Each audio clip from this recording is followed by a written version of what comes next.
12절 찾으신 줄 알고 봉독합니다.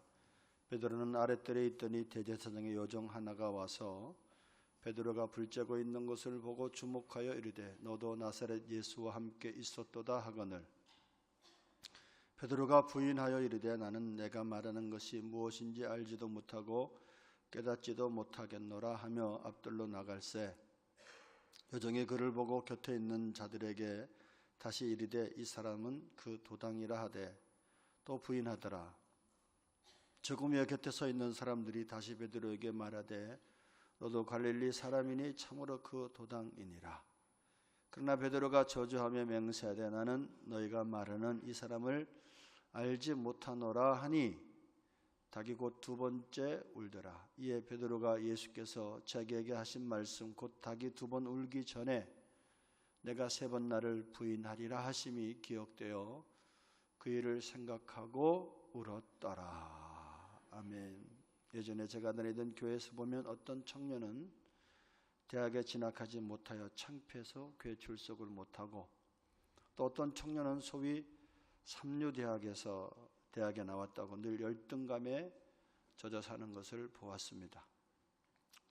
일방인 중에서도 마찬가지인 것 같아요. 못 배운 것, 못 가진 것, 조금 가진 것에 대한 이상한 열등감을 가지고 사는 사람들이 의외로 많습니다. 그러다 실패하면 그 속에서 헤어나오지를 못해요. 여러분, 그 사람은 인생의 결코 승리자가 될 수 없습니다. 하지만 여러분, 아브라함 링컨은 잘 알다시피 초등학교 3학년을 채 다니지 못하였고 우리 역대 대통령 중 김대중 대통령은 상고 출신이고 노무현 대통령도 상고 출신으로 대학을 다니지 못한 분들로서 그들은 몇 번 선거에 낙선했지만 다시 도전하여 대통령이 되었지 않습니까? 몇 주 전에도 말씀드렸지만 여러분, 사람은 누구나 다 실수하고 누구나 다 실패합니다. 문제는 실수하고 실패하는 것이 문제가 아니라 그 실수와 실패를 어떻게 극복하느냐가 문제다라고 말씀을 드렸어요. 여러분, 사람은 연약성과 제약성으로 인해서 누구든지 실수하고 실패합니다. 성령 충만했다 할지라도 늘 성령 충만할 수가 있는 건 아니잖아요. 성령님과 동행할 수 있는 건 아니잖아요. 육신을 가지고 있기 때문에 육신의 생각, 성령의 생각 이 두 가지가 항상 충돌합니다. 그래서 우리가 성령을 쫓아 행할 때 많은 열매를 맺지만은 또 육신의 생각을 따라 살면 우리도 모르게 주님과 멀어질 수밖에 없는 것을 우리가 신앙생활을 통해서 경험을 통해서 알 수 있는 거 아니겠습니까?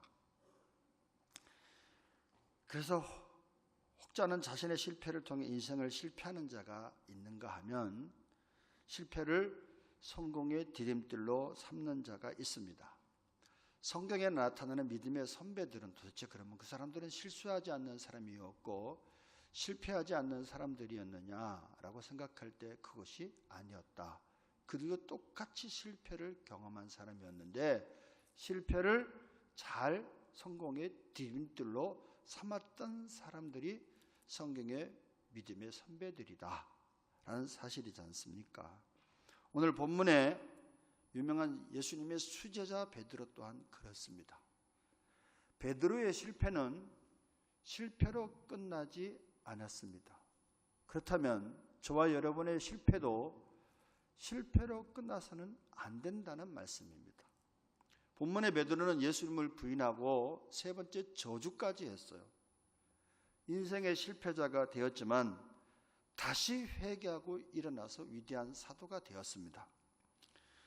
베드로가 세 번째 주님을 부인하고 저주할 때 예수님의 예언대로 말씀대로 닭이 꼴껴하고 울었고 그 닭울음 소리에 베드로는 예수님의 하신 말씀이 그때 생각이 났어.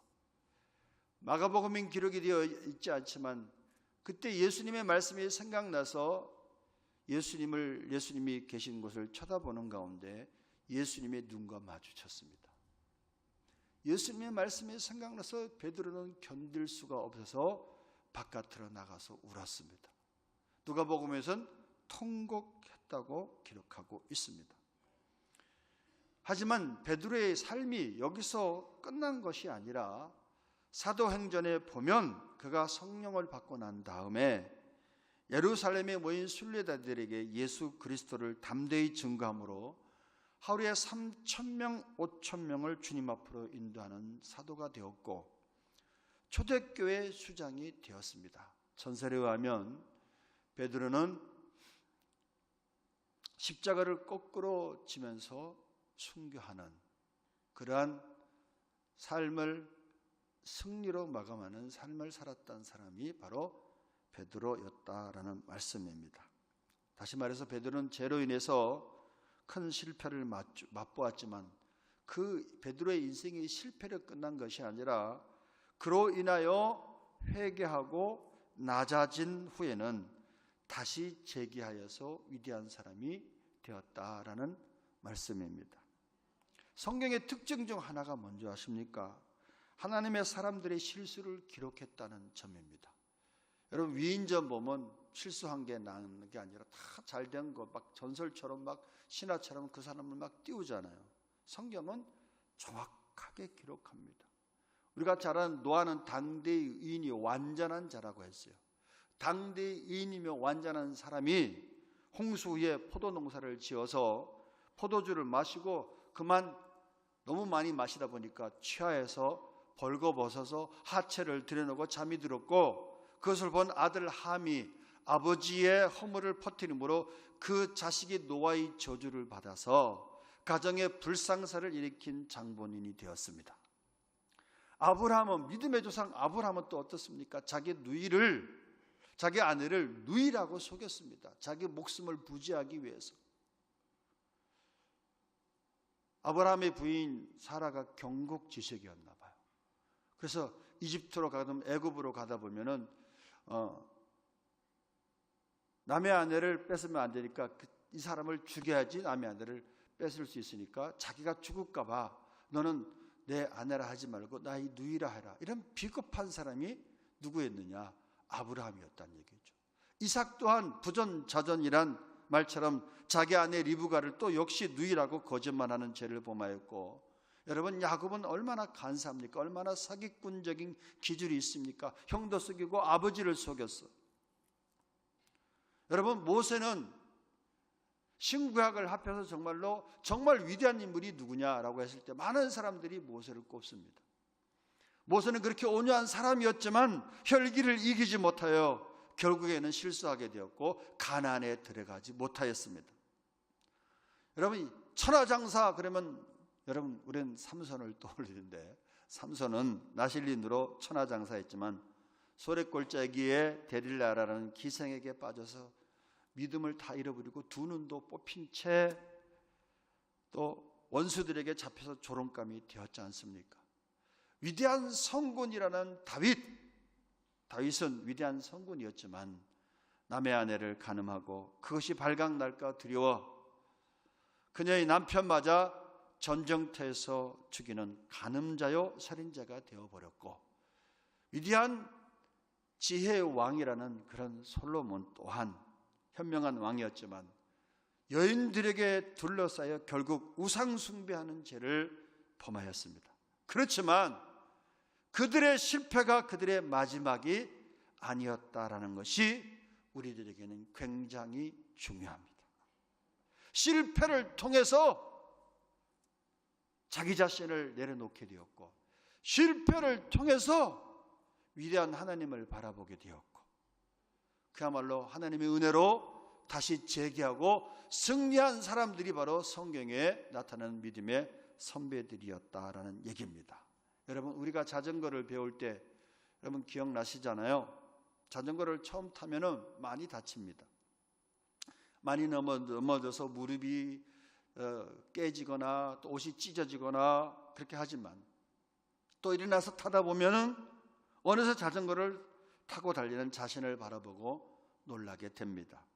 우리에게도 이런 자세가 필요하다. 뻔뻔한 게 아니라 저는 이것이 긍정적인 믿음의 자세다라고 생각이 되어집니다. 여러분 자신이 큰 잘못을 범하여서 주위 동료나 이웃들이 손가락질하고 비난할 수도 있고, 어쩌면 여러분 자신도 여러분 자신을, 당신 자신을 용서하지 못할지도 모릅니다. 그래서 주님과 멀어지는 사람들이 많아요. 그러나 여러분, 단 한 분 변함없이 여러분 자신 하나하나를 사랑하여 그럼에도 불구하고 당신을 향한 기대를 버리지 않는 분이 계십니다. 그분이 바로 베드로가 범죄하는 그 현장에서 베드로에게 연민의 눈으로 바라보시던 그 예수님이십니다.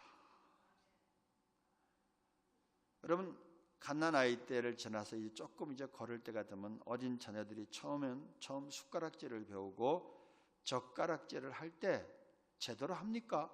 막 음식물을 흘리고 입에 들어간다고 할 때 여기다 바르고 저기다 바르고 막 그러지 않습니까?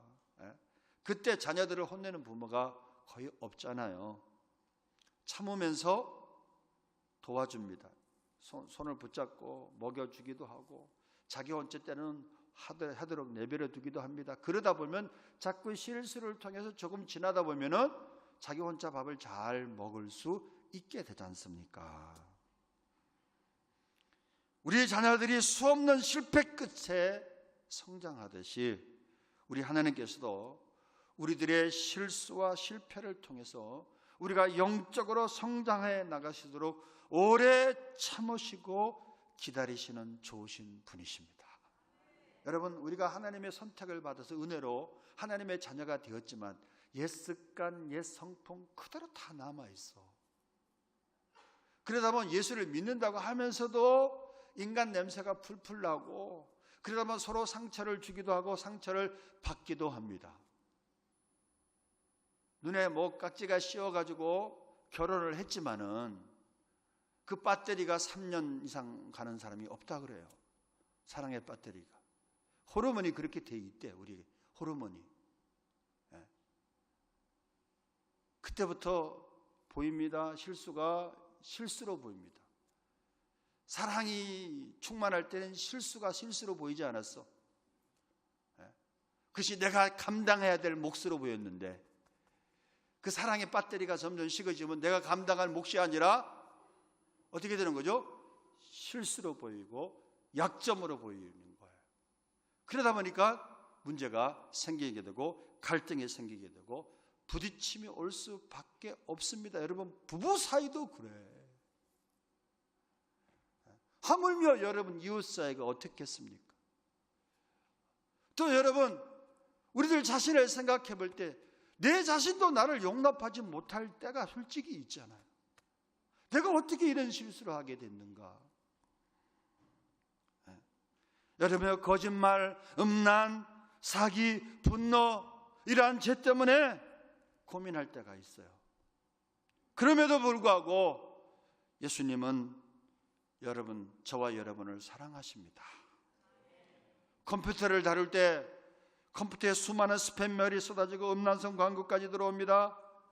그러나 과거의 여러분 페이지까지 그 많은 글과 영상을 한번 클릭하면 다 지워지고 마는 것처럼 예수님은 죄로 고통당하고 있는 우리들이 예수님 앞에 주님 나를 용서해 주세요 라고 회개할 때 우리의 죄를 덮어주시고 우리의 죄가를 동의서에서 먼 것까지 건너주시고 기억하지도 않으시고 용서해 주시는 좋으신 하나님이십니다. 여러분, 사랑하는 멸할가족 여러분, 실패했다고 넘어졌다고 여러분 자신을 너무 학대하지 마시고 포기하지 마십시오. 주님의 사랑을 생각하고 회개하고 다시 일어서기를 바랍니다. 뭐 온전하게 잘 살면 다 좋겠죠. 근데 여러분, 다 온전하게 살았다고 생각해 보세요. 나는 이런 사람이야. 우린 누구를 자랑하게 되죠? 사실은 내 의를 자랑할 때가 많습니다. 그래서 때로는 실수해야 돼. 나도 별거 아니구나. 나도 이런 죄인이구나. 그래야만 우리가 누구를 의지할 수 있느냐? 지식이 아니라 믿음의 주여 온전하게 하시는 하나님을 의지하게 되고, 예수님의 보혈의 공로가 무엇인가? 예수님의 보혈의 공로가 이렇게도 크구나 라고 깨달아지게 되고, 그 사랑으로 말미암아 오히려 더 잘 순종하는 삶을 살게 되는 줄로 믿습니다. 그렇다면 베드로는 왜 실패를 하게 되었는가? 여러 가지 이유가 있지만 오늘은 시간 관계상 몇 가지만, 중요한 몇 가지만 생각하고 저와 여러분을 돌아보시면서 오늘 한 주간의 기도 제목 삼기를 원합니다. 첫째, 베드로는 왜 실패하게 되는가? 누구보다 무엇보다 예수님을 사랑했던 베드로 아닙니까? 근데 그 베드로도 실수하게 되었던 까닭은, 첫째는 멀찍이 예수님을 따라갔어요. 마가복음 14장 54절 봅니다. 마가복음 14장 54절, 예수님이 로마의 군인들에 의해 가지고 붙잡혀 갈 때 베드로가 예수를 멀찍이 따라 대제사장의 집들 안까지 들어가서 아랫 사람들과 함께 앉아 불을 쬐더라. 저 글에서 여러분 눈으로 밑줄을 긋는 글이 예수를 멀찍이 따라, 거기다가 밑줄을 그으세요. 눈으로. 요한복음 18장 16절은 이렇게 표현합니다. 베드로는 문 밖에 서 있는지라. 무슨 이야기입니까? 우리의 삶 가운데 예수님을 부인하게 되는 이유가 그분을 멀리 떠나 멀리 떨어져 있거나 문 밖에 서 있을 때이거나, 때로는 예수님을 따라가긴 따라가되 멀찍이 따라가는 거예요. 여러분, 꼭 여기는 꼭 거리상의 문제를 대기하는 게 아닙니다. 거리상의 문제가 무엇과 연관되어 있느냐? 마음과 연관이 되어 있어요. 예배 드릴 때도 멀찍이 저기서 뒤에서 예배 드릴 수도 있겠지만은, 그것이 여러분 마음과 상관이 되어 있으면 저는 문제다라고 생각이 되어집니다. 그분은 반드시 시험 들게 되어 있어요. 주님을 부인할 확률이 더 많아. 멀찍이 예수님을 쫓아갔어.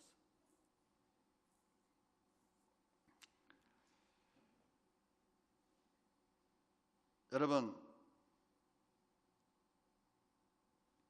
귀향의 예수 믿을 바에는 좀 적극적으로 믿어야 되는 거 아닙니까? 주는 그리스도시요 살아계신 하나님의 아들입니다. 지식이 아니라 정말 내가 하나님을 만났어. 내가 새 생명을 얻게 되었어. 하나님의 자녀가 되었어. 그렇다면 여러분, 어떻게 따라가야 됩니까? 내 생명을 내놓고 믿어야 하는 거 아닙니까, 여러분? 12 제자들은 예수님이 나를 따르라라고 부르셨을 때 그들의 공통점이 있었죠. 무엇이었죠? 모든 것을 버려두고 예수님을 쫓아갔어요. 직업, 가정, 다 모든 것을 버려두고. 꼭 그렇게 따라가라는 건 아니지만은, 그러나 우리 중심만은 우리가 그렇게 주님을 따라가야 되는 거 아닙니까, 여러분? 하나님이 나를 얼마나 사랑하셨으면 독생자 외아들을 죽여가면서 그 대가를 지불하고 나를 구원하셨어요. 그 사랑의 지식이 아니라 깨달아지시기를 바랍니다. 믿어지시기를 바랍니다. 예수님의 십자가가 나의 십자가가 되기를 바라고, 예수님의 부활이 나의 부활이 되기를 바랍니다. 제자들은 예수님이 자기가 기다려왔던 메시아였어. 예수님이 바로 하나님이었어. 의심하던 도마가 부활하신 예수님의 못자국과 창자국을 만져보고 고백하기를 나의 주, 나의 하나님이십니다 라고 고백했습니다.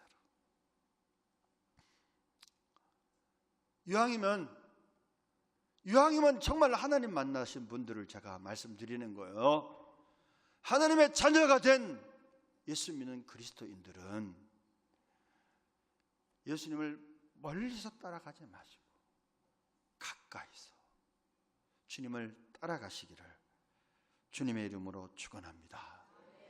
에베소서 4장 27절에는 마귀로 틈을 타지 못하게 하라라는 말씀이 있어요. 여러분, 마귀가 어떻게 틈을 타죠? 우리가 멀찍이, 우리의 생각과 마음이 멀어질 때 마귀가 뭐 뿔 달린 게 마귀가 아니잖아요. 우리의 생각과 마음속에 이상한 마음을 가지고 들어와. 불신앙을 가지고 들어오고, 미움을 가지고 들어오고, 고집을 가지고 들어오고, 그래서 주님과 멀어지게 만드는 거 아닙니까, 여러분? 그러므로 철저히 예수님께 붙어있는 자가 오히려 신앙생활을 하기 편할 뿐 아니라 이 땅에서도 유복하게 살아가게 될 줄로 믿습니다. 어정쩡하게 거리를 두고 하는 신앙생활만큼 어려운 것이 없어요. 여러분, 야구 선수들이 제일 무서워하는 것이 무엇인지 아십니까? 야구 선수들의 표현들을 하자면 손이 울리는 것입니다. 투수가 공을 던질 때 배트를 꽉 잡고 투수의 공을 때리면 안타를 치든 홈런을 치든 헛스윙을 하든 괜찮아요. 문제가 없습니다. 그런데 컨디션이 조금 나빠서 배트를 꽉 잡는 것이 아니라 배트를 약간 느슨하게 잡고 공을 치게 되면 손이 울린다는 얘기예요. 공이 딱 맞았을 때 손이 찌릿하고 울려. 그러면 손목이 부러진 것도 아니고 삔 것도 아니고 금이 간 것도 아닌데 오랫동안 손을 쓰지 못하게 된다고 합니다. 심하면 손 한 번 울린 것으로 한 시즌 내내 출전을 못하는 선수도 있다고 합니다. 그래서 야구 선수들에게 중요한 모토가 있다고 하는데 그 모토가 뭐냐? 꽉 잡든지 아니면 놓아버려라. 뭐라고요? 꽉 잡든지 아니면 놓아버리라. 예수님이 계시록에 있는 어떤 교회에게 하신 말씀이 있어요. 뭐죠? 뜨겁든지 차든지 하라. 그렇지 않으면 내가 너희를 토하여 내리라. 너희가 언제까지 미지근하게 나를 쫓아오겠느냐. 세상과 하나님 두 다리 양다리를 걸치지 말고 예수님을 만나셨다면, 예수님을 영접하셨다면 멀찍이 쫓아가는 신앙생활이 아니라 이왕이면 주님과 손을 잡고 가까이 가는 신앙생활 하시기를 주님의 이름으로 축원합니다. 전에도 말씀드린 걸로 아는데 제가 청년 때 중학교 여학생 2학년들을 가르쳤어요. 한 5명 정도 이렇게 맡겼는데 제가 그 아이들에게 이런 제안을 했습니다. 야, 너희들 1년 동안 하나님을 찾아보자. 구하고 찾고 두드려서 하나님이 살아계시지 않다고 하면 교회 그만둬라. 그러나 하나님이 살아계시다고, 만약에 하나님 살아계시면 심각하지 않냐. 지옥과 천국이 있어. 하나님이 살아계시다고 하면 그럼 찾아봐야 될 거 아니냐. 1년을 찾아보자. 나랑 같이. 그래서 그래도 없다고 생각하면 그때 교회 그만둬. 대신 선생님이 하자는 대로 한번 하자. 그게 뭐냐? 학교 끝나고 집으로 돌아가든지 학원에 가든지 그 전에 교회 들려서 30분간 나랑 미팅하는 거야. 그래서 아이들을, 그 말은 또 잘 듣더라고 아이들이. 그래갖고 학교 끝나면 대충 다 끝나는 시간들이 있어. 그럼 교회로 옵니다. 몇 시까지 교회로 와라. 30분간 손잡고 기도하는 거야. 그 아이들에게 하나님의 성령의 기름 부으심이 있어져서 아이들이 다 하나님을 경험하고, 하나님을 경험하니까 아이들이 막 전도를 얼마나 많이 하는지, 그 아이들이 지금은 집사님, 권사님이 되어갔고요. 가끔 가다 뭐 금남교회, 저기 서울에 있는 금남교회, 또 어디 뭐 또 우리 장충당교회 뭐 와서 가끔 가다 지금도 전화를 합니다. 그때 제 별명이 홍갈비였어. 홍갈비. 얼마나 말랐으면 홍갈비였습니다. 여러분, 애매하게 따라오지 마시고 어정쩡하게 신앙생활을 하지 마시고 죽든지 차든지 정말 하나님이 살아계시냐고 한번 찾아보세요. 구하고 찾고 두드리세요. 찾아보고 결론을 내리든가 하지 찾아보지도 않고 언제까지 어정쩡하게 멀찌감치 주님을 따라가겠습니까? 바라기는 가까이 주님을 따라가시기를 바랍니다. 베드로가 왜 실패했느냐? 멀찍이 쫓아가다가 베드로는 실패했습니다. 그러나 실패로 끝나지 않고 다시 주님이 그를 불러주셨고 주님을 바싹 따르는, 주님과 손을 붙잡고 따라가는 삶이 되어서 베드로가 위대한 사도가 된 줄로 믿습니다. 둘째, 베드로는 왜 실패했느냐? 자기 자신을 너무 의지했어. 자기 자신을 너무 과신했어. 여러분, 자긍심과 자만심은 다릅니다. 나는 예수 믿는 하나님의 자녀야, 하나님 나를 사랑하셔, 이런 자긍심 가지는 건 좋은데, 내가 누군데, 내가 누구야, 사람이지, 이런 자만심은 자만심 때문에 넘어지는 거야. 마가복음 14장 30절을 보면 볼까요? 이런 말씀이 있어요. 예수께서 이르시되 내가 진실로 내게 이르노니 오늘 이 밤 닭이 2번 울기 전에 베드로야 네가 나를 3번 부인하리라. 31절에 그때 베드로가 뭐라고 대답했죠? 베드로가 힘있게 말하되 내가 주와 함께 죽을지언정 주를 부인하지 않겠나이다. 왜 31절은 안 띄워? 하고 모든 제자도 이와 같이 말하니라. 마태복음 26장 33절에도 베드로가 대답하여 이르되 모두 다른 제자들 주님을 다 버릴지라도 나는 결코 버리지 않겠습니다. 이거는 진심이었어요. 근데 여러분, 우리는 연약한 존재임을 베드로도 몰랐던 거예요. 자신이 있었어요. 정말 진심이었어요. 근데 상황이 딱 그런 상황으로 가다 보니까 그가 자기가 한 소녀 앞에서 예수님을 3번씩이나 부인할 줄은 꿈에도 생각 못했습니다. 주님만이 아셨던 것이죠. 여러분, 자신들 너무 과신하지 마세요. 우리가 할 수 있는 게 있고 하지 못하는 것들이 많습니다. 저도 약속을 해놓고 지키지 못한 것들이 많아서 그것이 저를 괴롭힐 적이 많아요. 그때 깨달으셔야 됩니다.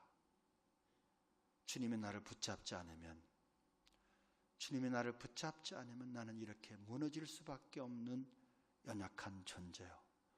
주님이 나를 붙잡지 않으면 세상 사람들보다 더 못한 존재일 수 있습니다. 그래서 여러분, 예수님이 아무든지 나를 따르거든 자기를 부인하고 자기 십자가를 지고 나를 쫓아라. 예수 믿는 사람들은 주인이 바뀌었잖아요. 내가 인생의 주인이 아니라 이제는 예수님이 인생의 주인입니다. 근데 내가 인생의 주인인 나를 너무 과신하다 보면 무너질 수밖에 없습니다. 실패할 수밖에 없습니다. 우리는 예수 주인으로 오신 예수님을 의지해야 돼요. 그것이 나는 죽고 예수로 살아가는 삶입니다. 치유 집회 여러분 참석하셨잖아요. 참석해도 좋고 안 해도 좋은데 원리는 전부 마찬가지입니다. 가나의 혼인 잔치에 물이 포도주가 되는 기적 어떻게 해서 일어났죠? 예수님을 손님의 자리에서 주인의 자리로 올려놨어. 마리아가 포도주가 떨어졌는데 마리아가 예수님 포도주가 떨어졌습니다. 나와 이 일이 무슨 상관이 있습니까?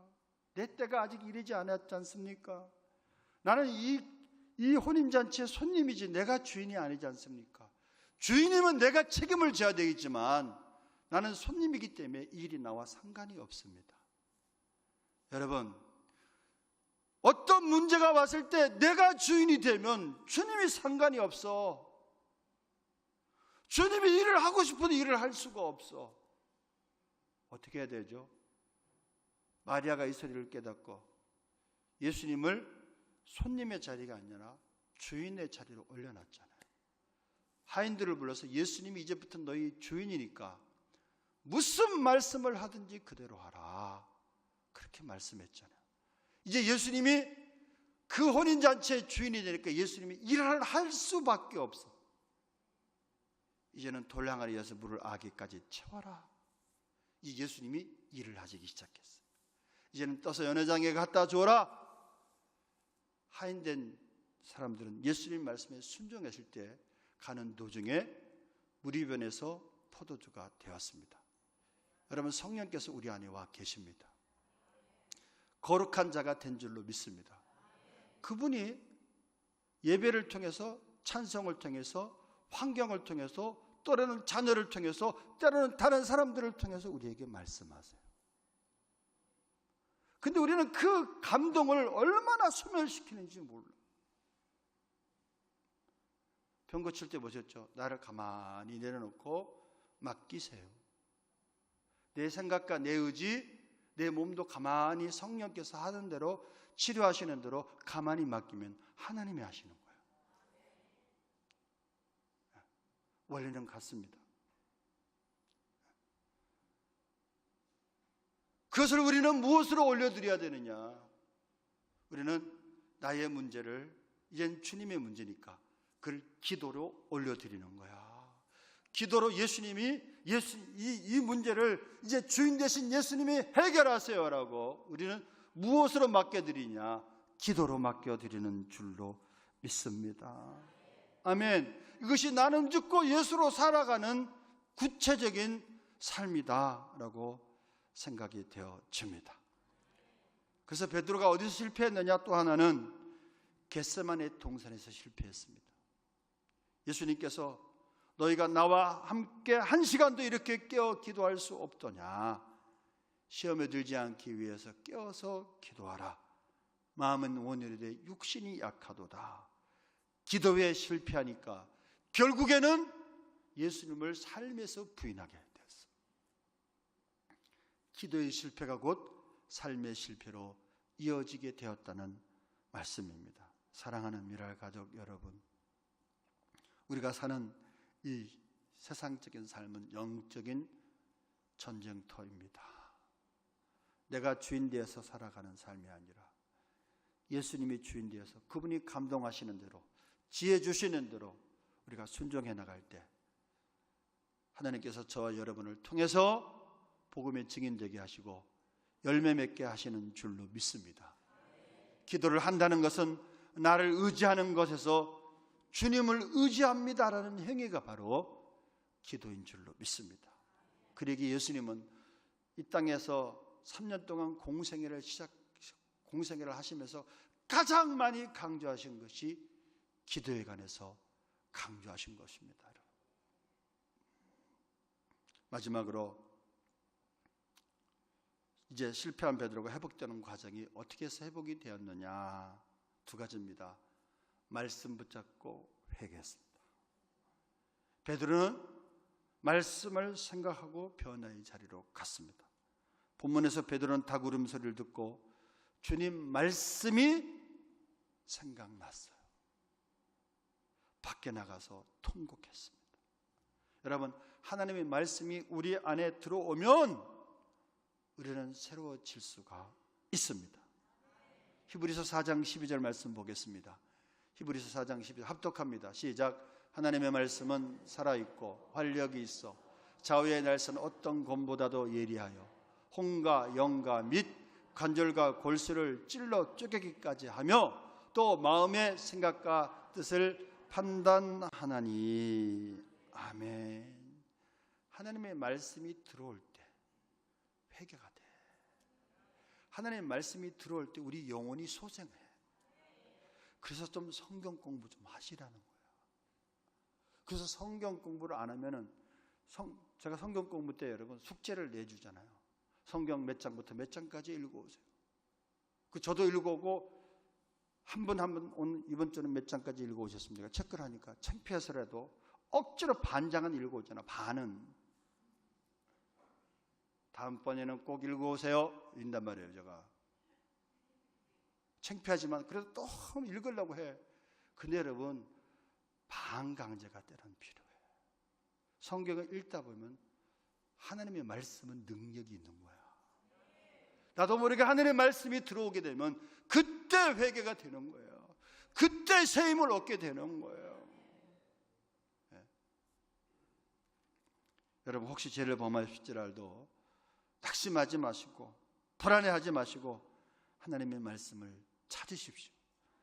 죄를 지을 때 마귀는 우리를 참수합니다. 야야 간도라 간도, 너 너무 뻔뻔스럽다. 그래도 교회 나가냐? 너 같은 죄인이 내가 집사나 잡사지? 양심의 가책을 막 줍니다. 또 하나님께서 멀리 하실 것 같고 내 기도는 이제는 안 들어주실 것 같아. 여러분 죄를 지을 때 두 가지 반응을 합니다. 첫째는 어떤 사람은 하나님과 멀어져. 양심의 가책을 받아. 내가 이렇게 해서 교회를 다니면 안 돼.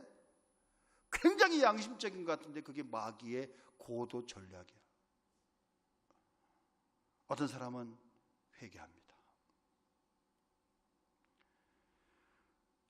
대표적인 성경에 예수님을 부인한 사람 두 사람이 나오죠. 하나는 가룟 유다였고 하나는 베드로였습니다. 가룟 유다와 베드로의 차이점이 뭐죠? 베드로는 똑같이 예수님을 부인했는데 말씀이 생각나서 통곡하며 회개했습니다. 가룟 유다는 양심의 가책을 받아 스스로 목매서 죽어버렸어요. 도덕적으로 인간적으로는 어떤 사람이 좋은 사람인지는 모르겠지만 하나님 입장에서 보면은 자기 자신 스스로고 해결을 하는 것이 하나님 뜻 아닙니다.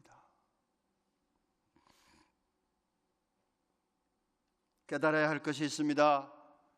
우리가 하나님을 택한 것이 아니라 하나님께서 우리를 택하여 주신 것입니다.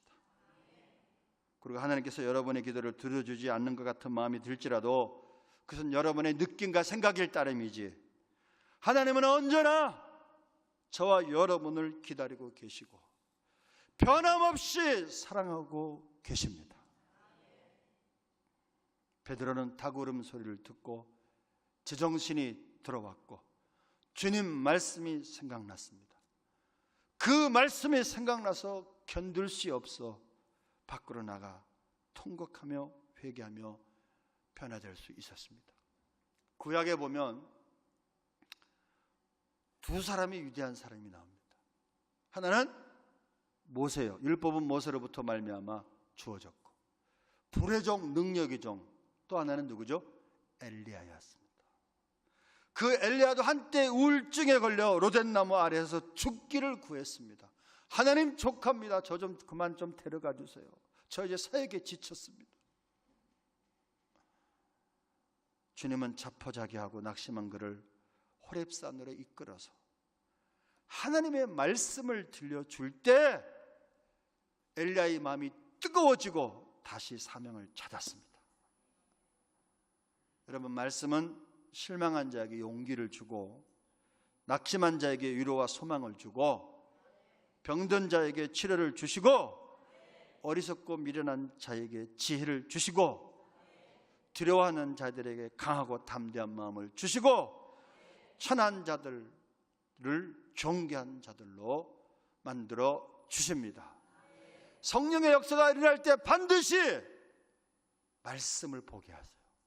말씀을 듣게 하세요. 왜? 말씀이 하나님이니까. 말씀을 통해서 우리들의 영혼을 소생시키십니다. 말씀을 통해서 속사람을 강건케 하십니다. 그러므로 여러분 말씀을 통해서 내가 죄인이다 깨달아지면 하나님 앞에 나와서 철저하게 회개할 때 하나님께서 저와 여러분을 새롭게 하시고 또 재기시켜 주시고 또다시 사명의 길로 달려가게 하실 줄로 믿습니다. 요한일서 1장 8절 10절을 보겠습니다. 제가 읽습니다. 만일 우리가 죄가 없다고 말하면 스스로 속이고 진리가 우리 속에 있지 아니할 것이요. 저 소리는 뭐냐면요, 말씀이 빛이고 진리입니다. 말씀이 우리 안에 들어오면은 나는 죄인입니다 라고 깨달아져요.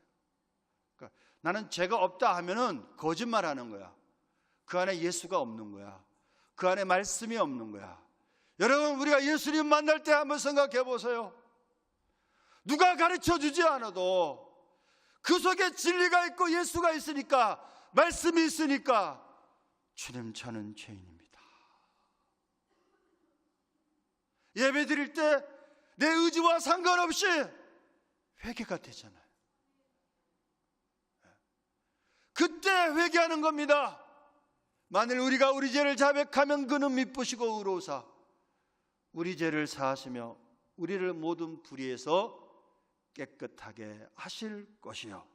10절, 만일 우리가 범죄하지 아니하였다면 하나님을 거짓말하는 이로 만드는 것이니 또한 그의 말씀이 우리 속에 있지 아니하리라.